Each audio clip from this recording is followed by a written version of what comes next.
Hello students, मेरे YouTube channel में आप लोगों का बहुत बहुत स्वागत है।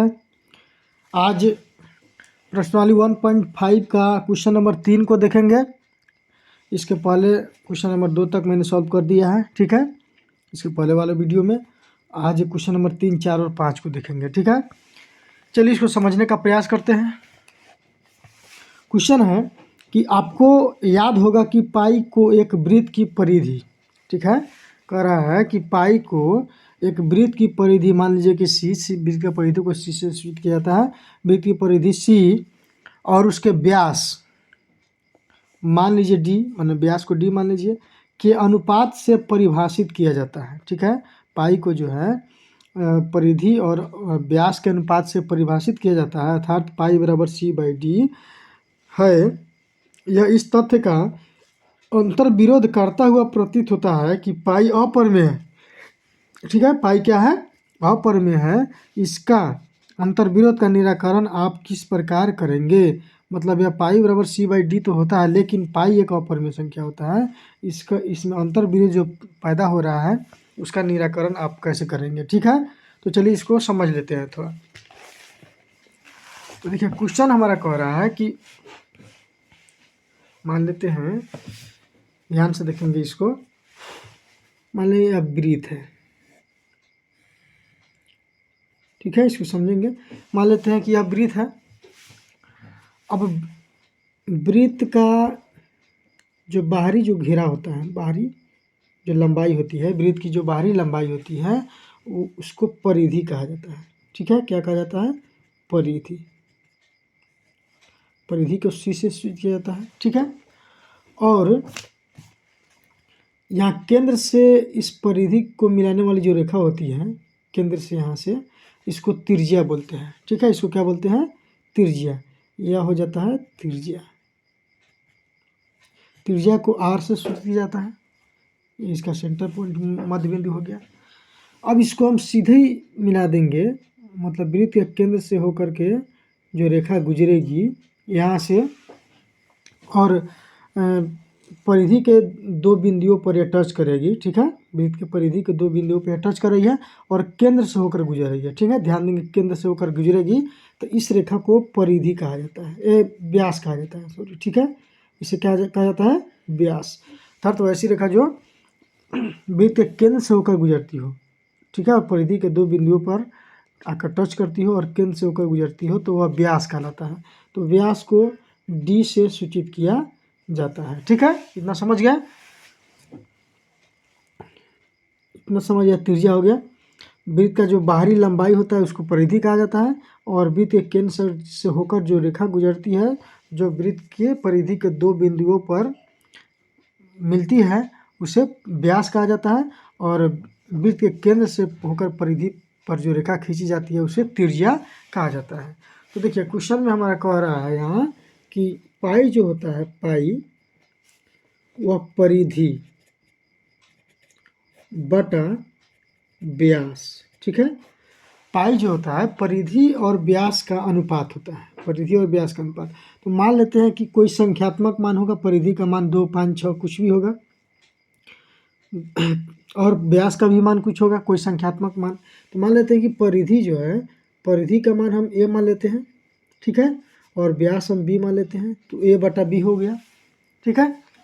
परिधि हो गया a और व्यास को b मान लेंगे तो a बाई b हो गया। तो यहाँ a बटा b जो है यह तो परिमेय संख्या है, ठीक है, यह परिमेय संख्या है, यह तो परिमेय संख्या है। लेकिन यहाँ क्वेश्चन के अकॉर्डिंग जो है यह कहा जाता है कि पाई एक अपरिमेय संख्या है, पाई अपरिमेय संख्या है, ठीक है। पाई तो अपरिमेय संख्या है, लेकिन इसका जब हम अनुपात निकालते हैं, परिधि बटा व्यास करते हैं, तो यह परिमेय संख्या आता है। तो यही अंतर विरोध उत्पन्न होता है इसमें, ठीक है।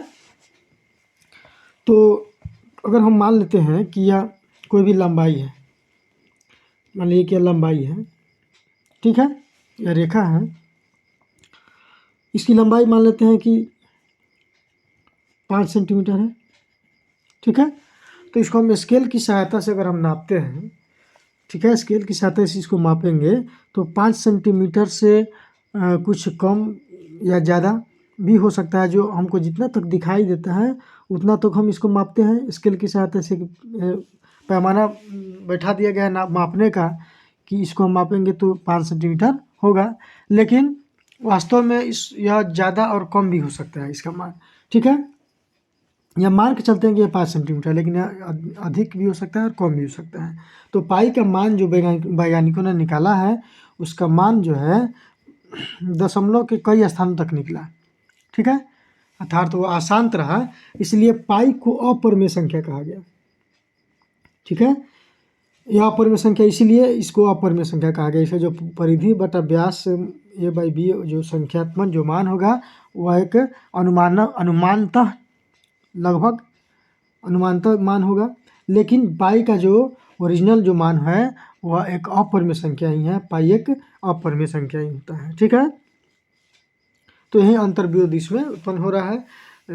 ठीक है, इसको इसी तरह से हम सॉल्व करेंगे। चलिए अब 4 नंबर क्वेश्चन देख लेते हैं कि संख्या रेखा पर √9/3 को निरूपित करना है। संख्या रेखा पर √9.3, ठीक है, √9.3 को निरूपित करना है संख्या रेखा पर। चलिए इसको देख लेते हैं। तो सबसे पहले 9.3 को जो है यहाँ √9.3 को संख्या रेखा पर दर्शाना है। तो यहाँ ए से बी तक स्केल की सहायता से स्केल लेंगे, और स्केल की सहायता से ए से बी तक हम 9.3 माप लेंगे। ठीक है, कितना माप लेंगे हम? पहले 9.3 + 1, उसके बाद 1 सेंटीमीटर और यहाँ पर खींचेंगे। ठीक है, 9.3 यहाँ से यहाँ तक हम मान एक रेखा खींच दिए, माप लिए उसको स्केल की सहायता से 9.3, और उसके बाद 1 सेंटीमीटर और खींचेंगे।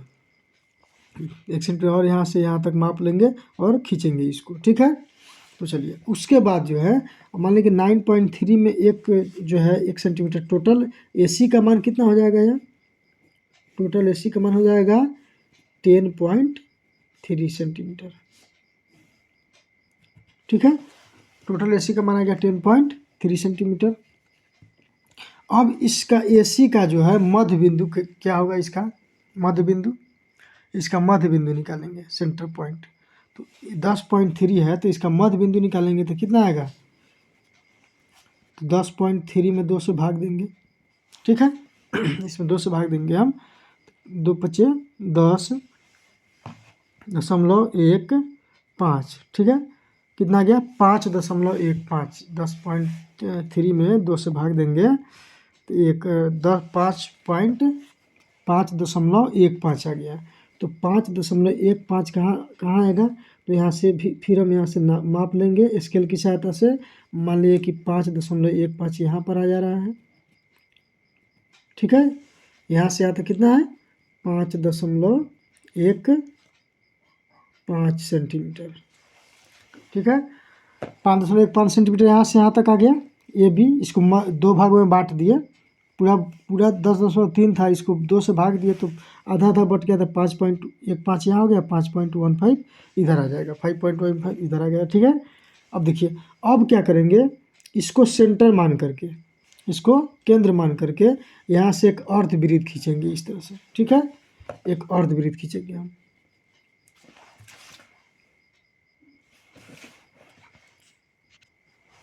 इसको सेंटर मान करके यहाँ प्रकार रख के इस तरह से एक अर्धवृत्त हम खींच देंगे यहाँ पर। ठीक है, अर्धवृत्त खींचा गया। उसके बाद क्या करेंगे, यहाँ B जो बिंदु है, यहाँ से 90 डिग्री का कोण जो है यहाँ पर हम खींचेंगे। 90 डिग्री कोण बनाएंगे और सीधा 90 डिग्री कोण पर हम एक रेखा खींच देंगे। ठीक है, इसका नामकरण कर देंगे ABC, इसको D मान लेते हैं। ठीक है, अब देखिए, तो अब यहीं जो है हमारा √9.3 यहाँ यहीं दर्शाया जाएगा, लेकिन यह कैसे आएगा? चलिए इसको समझते हैं। फिर इसको इससे मिला देंगे। ठीक है, तो देखिए अब यह जो है AB, इसको O मान लेते हैं। तो ODB एक समकोण त्रिभुज हो जाएगा यहाँ पर। ठीक है, ODB एक क्या हो जाएगा? समकोण त्रिभुज हो जाएगा। चूँकि यहाँ 90 डिग्री का कोण यहाँ पर बना है, तो ODB एक समकोण त्रिभुज हो जाएगा। तो अब देखिए यहाँ पे यह चूँकि यह जो है एक अर्धवृत्त है, यहाँ से यहाँ तक इसका त्रिज्या है लिखेंगे यहाँ पर, चूँकि त्रिज्या OA बराबर OC बराबर OD, क्योंकि अर्धवृत्त का त्रिज्या है तो इधर और इसका यह त्रिज्या हो गया, इधर का यह OC त्रिज्या हो गया और यह OD त्रिज्या हो गया, अर्धवृत्त है तो यह सभी जो है आपस में क्या हो जाएगा, बराबर। इसको प्रकार से बनाएंगे, अच्छा से बनेगा। तो OD बराबर OA, OC और OD तीनों का मान हो जाएगा 5.15 सेंटीमीटर, ठीक है।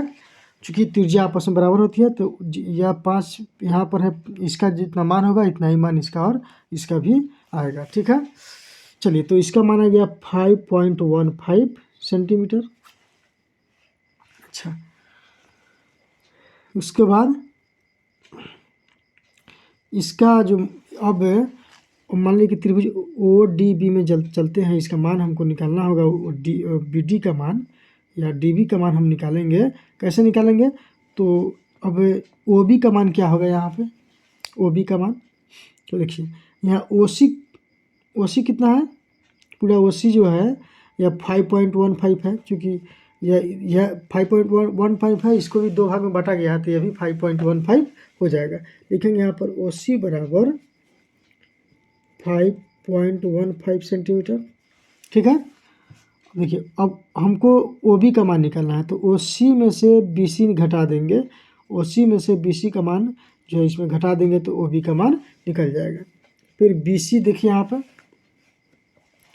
BC बराबर तो 1 सेंटीमीटर हम मापे हैं, ठीक है। तो इसलिए OB बराबर कितना हो जाएगा, OB बराबर तो OC माइनस BC, ठीक है। OC में से BC को घटा लेंगे तो OC का मान दिया 5.15 माइनस BC का मान दिया 1.00, उसको घटाएंगे तो 4.15 आएगा, ठीक है। 4.15, इसका मान आ गया 4.15। चलिए, अब देखिए, अब इसका मान निकाल लेंगे तो हमारा क्वेश्चन सॉल्व हो जाएगा। तो वो BD बराबर क्या हो जाएगा, तो ध्यान देंगे क्योंकि यहाँ समकोण त्रिभुज है, तो समकोण यहाँ पर लिखेंगे त्रिभुज OBD में, ठीक है, त्रिभुज OBD में BD बराबर, तो यह मान लीजिए यह लंब हो गया, यह कर्ण हो गया, आधार हो गया, तो लंब बराबर होता है कर्ण स्क्वायर माइनस आधार स्क्वायर, तो BD बराबर हो जाएगा √अंडर OD का स्क्वायर माइनस OB स्क्वायर, ठीक है, बराबर √अंडर OD का मान कितना है, तो 5.15 का स्क्वायर माइनस OB का मान दिया 4.15 का स्क्वायर, ठीक है। चलिए, अब इसका स्क्वायर करते हैं, सॉल्व करते हैं, कितना आ रहा है, जो आएगा वही हमारा आंसर हो जाएगा, उसी को दर्शा दिया जाएगा। तो 5.15 का स्क्वायर करेंगे तो कितना आएगा, तो अब देखिए 5.15 का स्क्वायर करेंगे माइनस 4.15 का स्क्वायर कर देंगे, तो इसको गुना करेंगे 5.15 में 5.15 से गुना करेंगे, इसका स्क्वायर करेंगे तो आएगा 26.522225, ठीक है, माइनस 415 मतलब 4.15 का स्क्वायर करेंगे तो आएगा 17.2225, ठीक है। इसको हम घटाएंगे, कितना आ जाएगा 9.3003, तो इसको √अंडर 9.3 हम लिख सकते हैं, ठीक है। तो अब देखिए, अब यहाँ BD का हम मान निकालें, यहाँ BD का मान निकाले तो आ गया 9.3, ठीक है, क्योंकि यहीं हमको दर्शाना था संख्या रेखा पर √अंडर 9.3, तो इसको यहाँ पर √अंडर 9.3 आ गया। उसके बाद क्या करेंगे, अब एक और प्रोसेस है, अब यहाँ से परकाल रखेंगे परकाल लेकर के इसको इस तरह से घुमा देंगे, अब यह जहाँ पर कटेगा, ठीक है, यह जहाँ कटे यहाँ कटे या जहाँ भी कटे वहीं हमारा हो जाएगा √अंडर 9.3 को दर्शा दिया, ठीक है। प्रकार की सहायता से जो है इसको माप करके बनाएंगे तो सटीक हमारा आंसर आएगा।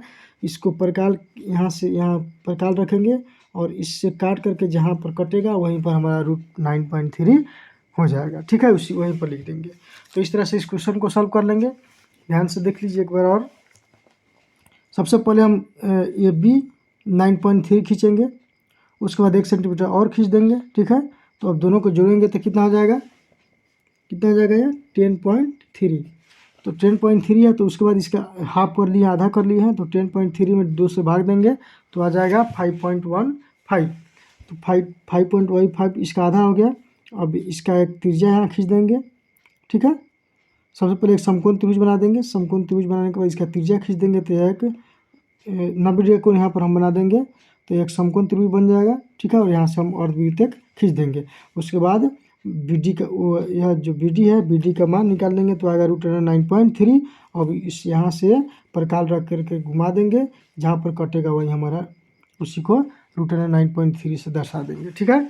तो इस तरह से इस क्वेश्चन को सॉल्व करना है। अब नेक्स्ट क्वेश्चन देख लेते हैं। 5 नंबर क्वेश्चन है कि निम्नलिखित के हरों का परिमेकरण कीजिए, ठीक है। इसमें हरों का जो है, हर का या जो संख्या इसमें अंश और हर, ऊपर वाला को अंश नीचे वाला को हर कहा जाता है, तो हरों का परिमेकरण करना है इसमें, ठीक है। तो चलिए हरों का परिमेकरण किस प्रकार किया जाता है इसको देख लेते हैं। क्वेश्चन है 1.7 में हरों का परिमेकरण करना है, ठीक है। तो चलिए इसको करके देखिए। तो 1.7 गुने 1.7 इसको लिख देंगे, ठीक है। हरों का परिमेकरण करने में क्या किया जाता है, नीचे हर में जो भी रहता है अंक उसको 2 बार गुना के रूप में लिखा जाता है। तो √7 में 1 से गुना करेंगे होता जाएगा √7, और √7 से √7 में गुना करेंगे तो 7 से 49 का मिल जाएगा 7, ठीक है। तो √7/7 इसका आंसर हो जाएगा। चलिए अब नेक्स्ट क्वेश्चन को देख लेते हैं। 2 नंबर क्वेश्चन दिया है कि 1/√7 माइनस √6। तो इसमें भी हरों का परिमेकरण करना है। चलिए इसमें भी हरों का परिमेकरण करते हैं। इसको लिखेंगे 1/√7 माइनस √6। इस हरों का परिमेकरण देखिए कैसे होता है। यहाँ पर √7 माइनस √6 है, ठीक है। तो यहाँ भी लिखेंगे √7 प्लस √6 लिखेंगे यहाँ पर, ठीक है। क्योंकि यहाँ पर माइनस होता है तो प्लस हो जाता है, प्लस रहेगा तो माइनस हो जाएगा, चिन्ह यहाँ पर बदल जाता है। सेम वही अंक रहेगा लेकिन चिन्ह केवल बदल जाएगा। इस यहाँ भी लिखेंगे √7 प्लस √6। अब इसमें इसे गुना करेंगे तो हो जाएगा √7 प्लस √6 बटा, अब √7 माइनस √6 a माइनस b है इंटू a प्लस b है, तो इसको हम लिख सकते हैं √7 का स्क्वायर माइनस √6 का स्क्वायर, ठीक है, बराबर √7 प्लस √6 बटा 7 का स्क्वायर 7 हो जाएगा, माइनस √6 का स्क्वायर 6 हो जाएगा, बराबर इसको लिखेंगे √7 प्लस √6 बटा 1। तो हो गया √7 प्लस √6, यही हमारा आंसर हो गया, ठीक है। तो चलिए इसका परिमेकरण किए तो आ गया √7 प्लस √6 आंसर। तो चलिए अब नेक्स्ट क्वेश्चन 3 नंबर क्वेश्चन को देख लेते हैं। 3 नंबर क्वेश्चन है कि 1/√5 प्लस √2, इसमें भी हरों का परिमेकरण करना है। चलिए इसको देखते हैं। तो 1/√5 प्लस √2 हो गया गुने √5। अब देखिए यहाँ प्लस है तो इधर माइनस हो जाएगा, √2 बटा √5 माइनस √2 हो गया। अब इसमें इसे गुना करेंगे तो हो जाएगा √5 माइनस √2 बटे, अब a plus B into A minus B है तो इसको भी a² माइनस b² लिख सकते हैं। तो लिखेंगे √5 का स्क्वायर माइनस √2 का स्क्वायर, ठीक है, बराबर √5 माइनस √2 बटा, देखिए √5 का स्क्वायर यहाँ 5 हो जाएगा, √2 का स्क्वायर 2 हो जाएगा, तो √5 माइनस √2 बटा 3, ठीक है, 5 से 2 घटेगा 3 हो जाएगा, तो √5 माइनस √2 बटा 3 इसका आंसर हो जाएगा, ठीक है। चलिए नेक्स्ट क्वेश्चन को देख लेते हैं। एक और क्वेश्चन है हरों का परिमेकरण करने वाला, 4 नंबर क्वेश्चन, देखिए इसको भी देख लेते हैं। तो 1/√7 माइनस 2, 1/√7 माइनस 2, इसमें क्या करेंगे कि यहाँ पर √7 प्लस 2 लिख देंगे बटा √7 प्लस 2 लिख देंगे, ठीक है। इसमें भी हरों का परिमेकरण करेंगे। माइनस है तो यहाँ प्लस लिख देंगे, √7 + 2 बटा √7 + 2 है, यह जितना होगा उतना ही इसका भी मान होगा यहाँ पे। तो लिखेंगे √7 + 2 बटा, तो a - b है इंटू a + b है तो a², तो √7 का स्क्वायर माइनस 2 का स्क्वायर हो जाएगा बराबर √7 + 2 बटा √7 का स्क्वायर हो जाएगा 7 और 2 का स्क्वायर हो जाएगा 4, तो 7 - 4 हो जाएगा, उस साइड के 7 हो गया और 2 का स्क्वायर 4 हो गया, तो √7 + 2 बटा 3, ठीक है, √7 + 2 बटा 3 यह इसका आंसर हो गया। चलिए क्वेश्चन या जितने भी क्वेश्चन था इसमें इस चैप्टर में तो सभी क्वेश्चन को मैंने सॉल्व कर दिया, ठीक है। पार्ट 1 और पार्ट 2 का वीडियो आप ज़रूर देख लेंगे, इसमें पर्सनली 1.5 उसमें दोनों में डाला जाएगा, ठीक है। तो चलिए अब नेक्स्ट वीडियो अगले दिन जो है नेक्स्ट वीडियो अपलोड होगा, ठीक है। तो के लिए thank you so much, video देखने के लिए बहुत बहुत बहुत धन्यवाद।